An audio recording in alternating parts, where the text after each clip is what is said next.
За прв пат, наредната 2021 година, наставниците ќе може да се пријават и да конкурираат за наставници ментори, кои што низ транспарентна постапка ќе бидат избрани.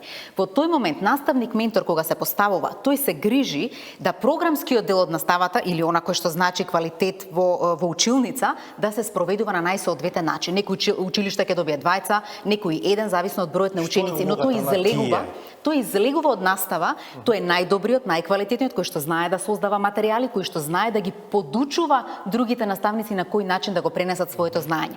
Истите тие ќе бидат назначени пред имплементација на оваа нова концепција и ќе учествуваат во процесот на обучување како најдобро да имплементираме новата концепција. Такви наставници, ментори ќе има во секој училиште? Во секој училиште, некаде еден, некаде двајца, некаде тројца во најголемите училишта. И за нив се обезбедени финансиски средства затоа што тој излегува од настава и добива покачување на плата. Во 2022 сите оние кои што наставници ментори создале одлична атмосфера во своите училишта, ја имплементирале, ги поддржале своите колеги, ќе имаат можност да аплицираат за наставник советник. Тоа е највисокото ниво кое што е, да речеме, во кариерен развој на наставници. И тоа кога ќе се случи во нашата држава, тие ќе имаат не само можност за кариерен развој, туку тоа значи директна мотивација дека вие се развивате и се само реализирате преку својата професија, што досега не беше случај. Разбирам дека